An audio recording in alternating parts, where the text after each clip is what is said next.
Hello, this is Father David Wooten here on day 32 of the Nativity Fast.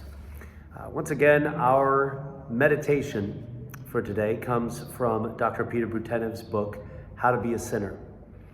And one of these aspects of being a sinner is both how to take your sin very seriously, but at the same time to realize that I am not my sin. And the paradox is that both of those things can be and are true at the same time. As we work towards beautification and healing and purification of ourselves without excusing the ugliness or without overly berating ourselves for that ugliness. Let's hear what Dr. Butenev says.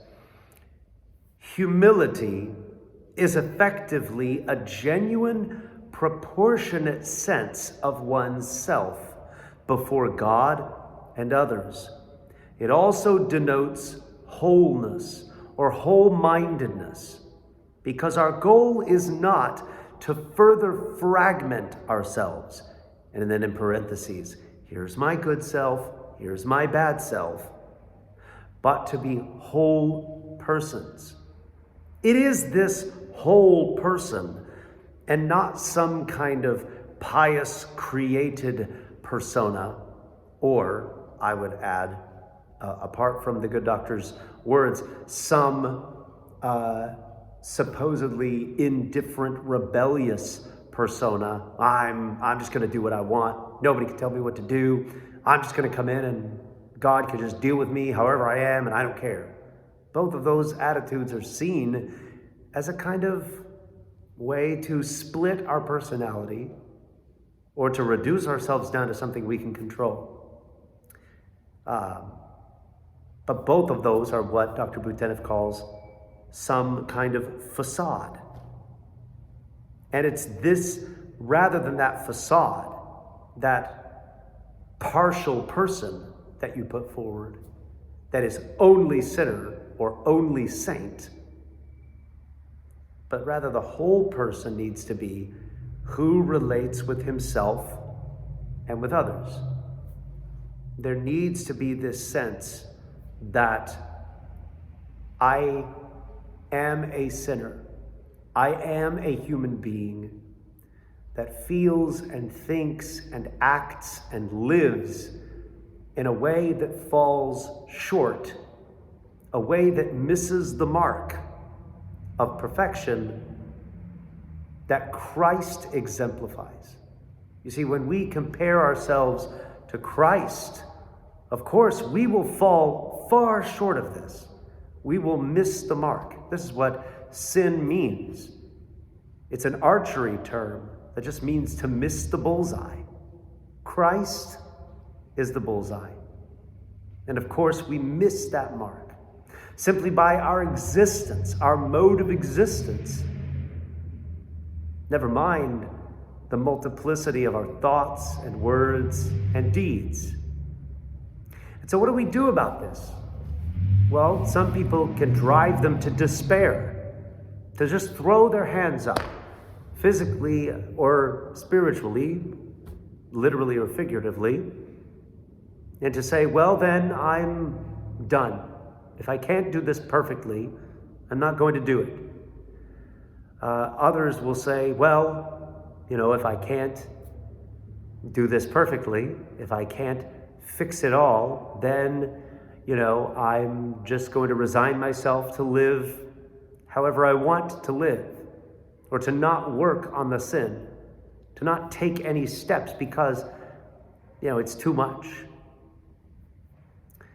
But that first word that Dr. Butenev used, humility. Humility is, a difficult thing to define. I've often said that it's someone who realizes his or her limitations and rejoices in them, has resigned themselves, in a sense, to the fact that they are limited, that they are not all-powerful. They are not all-knowing. They are not all-wise. But they're limited. And that in a sense, they rejoice that God is the one who is all-powerful, all-knowing, and all-wise, so that they can know that they are not. In a sense, we as sinners are called to acknowledge, not celebrate, but acknowledge our sinful shortcomings, our limitations. And to say, not in some sort of zero-sum game, oh, I am sinful so that God can be glorified even more. Some Christians love to do that, and the worse people are, the more we grind ourselves down into the dust, the better God looks. No. When we acknowledge ourselves as sinful and in need, we're simply doing what is correct. As we say in the liturgy, it is meet and right. It is appropriate and right to acknowledge that. It's the real state of affairs. And yet, we do this rejoicing that there is one who is pure, who is true, who is good to his word, who is faithful, who is perfectly humble, even in his perfection, who is committed always to serve his creatures and to love them and to save them.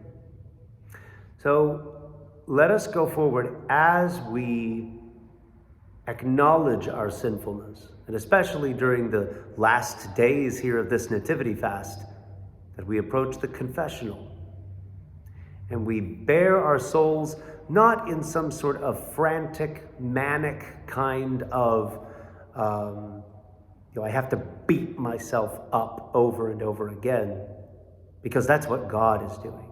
No. We go in acknowledging our sin and our need for help, our need for healing.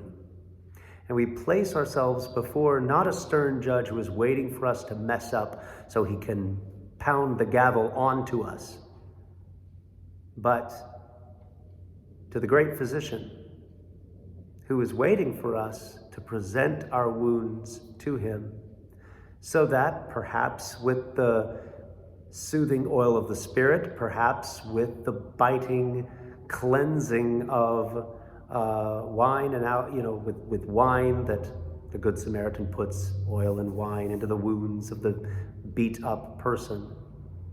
Sometimes God has to sting in order to heal, and sometimes he soothes. But in all things, he can be trusted, for he is our good physician who seeks to heal and save the lost sinner. So God bless you. Lord willing, we'll see you tomorrow. Bye-bye.